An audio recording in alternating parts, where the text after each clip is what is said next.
Good morning and welcome to Church at Home with Rachael for Tuesday, the 29th of June. This year is almost half over and I don't know where it went. It's flying by rather quickly. We're in the middle of a heat wave here in Wainwright, as I imagine most of the West is, and it might be heading to the East as well. And I'm very aware that this house that is so well insulated, and in the winter when it was minus 40 out, it was a nice cozy 20 degrees. And in the summer with our air conditioning stays a nice cozy 21 degrees. It's a very good house. It's a very solid house. However, you can't stay in the house all the time. You need to get some fresh air. And in this heat, it's awfully difficult to do so. And our house sits completely east-west. So the front half of the house, where my office is, where I'm sitting now, and Dude's room, slash the pantry, and our kitchen all face east, and they just bake in the morning. And then the rest of the house, the back of the house, the living room, dining room, and our bedroom faces the west, and they bake all afternoon. So we end up having to close drapes and blinds and things just to sort of keep the house at a comfortable place. But I, unlike my husband, who loves to think of himself as a mole and likes to live with the curtains drawn, I need sunlight. I need the air. I need to see the sky. And so I love to sit on the front porch in the morning, before it gets too warm, or on the back deck in the daytime, the afternoon, and the evenings. But lately it has been so hot and the sun is so bright. It's just, you can't even read because the sun glares off your book and you can't see. It's too warm. So we made the decision last night to go out and get a gazebo or something like that. You know, one of those things with the 4 poles and they stand up and there's a net or a top on it that keeps the sun from baking down on you. Well, we ended up getting 2. The first one was too big for our deck, so we're going to put that one on the grass. And it has the gift of mosquito netting, which I think will come in handy fairly quickly around here. And we're going to put that one down on the grass by the garage. And that will be lovely because the mosquito netting itself will add a little bit of protection from the sun.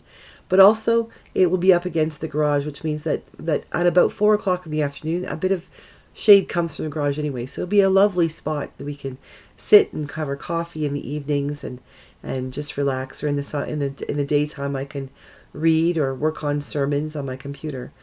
And we've got one for the deck that doesn't have the mosquito netting. It's a bit smaller, but it's going to be lovely. Although it won't completely block the sun, it'll have a cover on it so that I will be able to go out and sit out in the bright and be able to read and write sermons and talk on the phone or do whatever I need to do. If my office is going to be at my house, I might as well make an extended office in the outside, right? Well, it got me thinking about the importance of the protection of God, the hand of God hovering over us. We can choose to wander away from the protection of God. We can go out in the sun when it's baking down and not wear a hat, not drink water, not wear sunscreen, and allow ourselves to become sunburned and dehydrated and get sunstroke. We can do that. We can make that decision. Or we can make the decision to go someplace where we are protected, to still be able to be outside. Go to the park, to a pavilion, or take our kids to the splash park. We're blessed to have one of those here in Wainwright, and Edgerton is working on fundraising for that. So if you'd like to make a donation toward the Edgerton splash park, please let me know and I will put you in touch with someone who could take a donation. Just email me or text me or comment on this site and we'll get that figured out. But there are things that we can do to be able to be outside even when it's hot, even when the sun is baking down, and still be able to appreciate the goodness of creation, the wonder of nature, being outside in the fresh air, and being able to be present to the world that God has created without putting ourselves in danger. There is also this sense that we are given opportunities for places that are safe, like my gazebo when it goes up tonight. Tomorrow I imagine I will spend the afternoon writing a sermon, sitting at on my lawn chair with my laptop on my lap, and I will be inspired by the warmth of the sun that I can't feel beating on my head because I will have a gazebo top on top of me. But that will be a choice I make, to be outside, recognizing that I could sit on the bare deck where there's no protection, or I can still be outside appreciating the gifts of God's world, but within the protection of that gazebo. That is what God gives us. God gives us the protection of His Holy Spirit.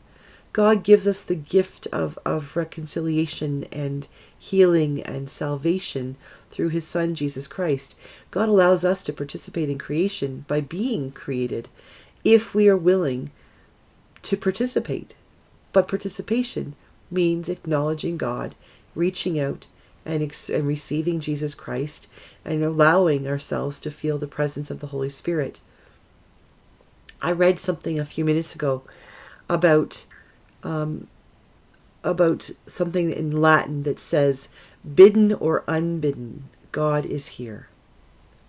Bidden or unbidden, God is here. And apparently Carl Jung had that written on above his doorpost, above the lintel of his door, to show that whether or not we want God to be here, whether or not we invite God in, God is here. The question is, do we allow God to be here? Do we bid God into our hearts? God's already here. So is it less bidden but more acknowledged? I think of my new gazebo and what it will mean to me and the rest of the summer, and especially my holiday time as the dog and I get to spend some time outside. I think of that gazebo as a choice to recognize and be present to God being here. That bidden, God is here, but unbidden, God is here as well. I will be able to acknowledge that I want to be out in God's world, but be protected from the sun. And I have that choice in life. We all have that choice in life, that we can go out into the world and we can make our own way, and we can be stubbornly independent, and we can do our own thing.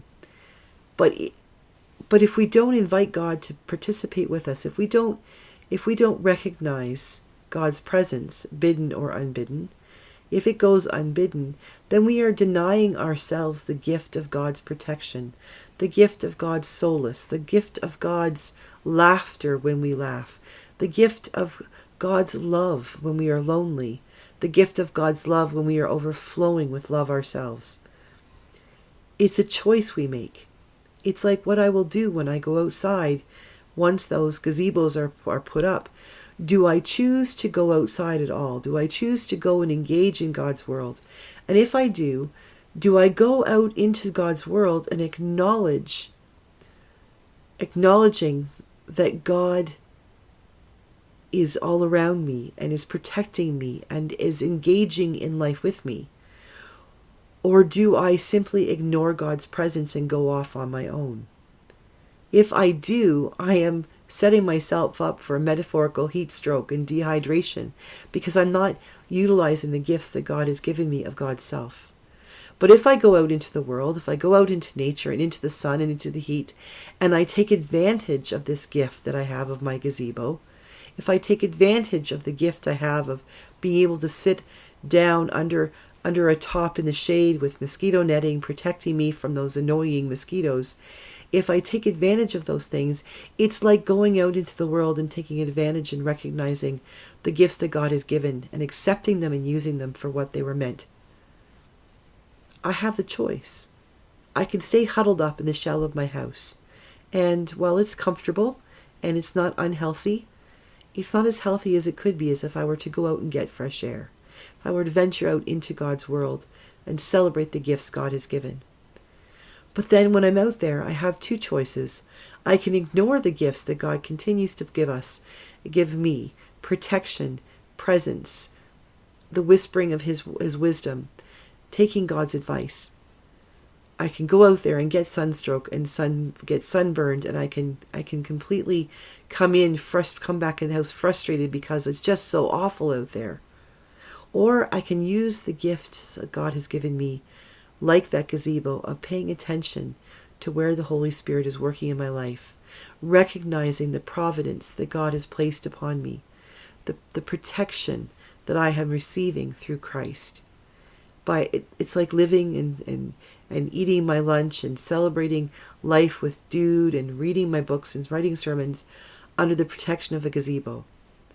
I can go out on my own and face the consequences of that, or I can be comfortable and sit in God's presence. Which one would you choose?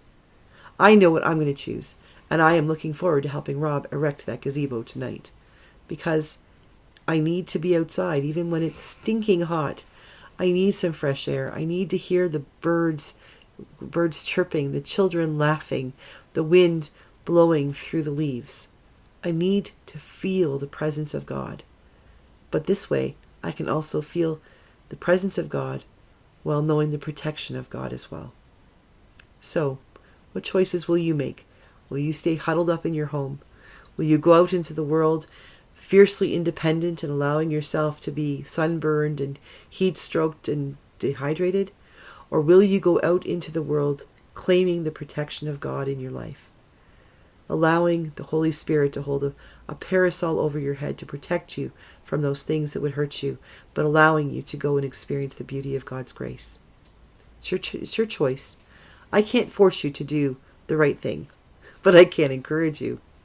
So go out into the world, use that parasol, celebrate the gazebo that God places above us, that we might celebrate the gift of life we have been given. Have a wonderful day. Stay safe, drink lots of water. If you have to go out, wear your mask, but just enjoy the gifts of God's creation. And I will see you tomorrow for Church at Home with Rachael on Wednesday. God bless everybody.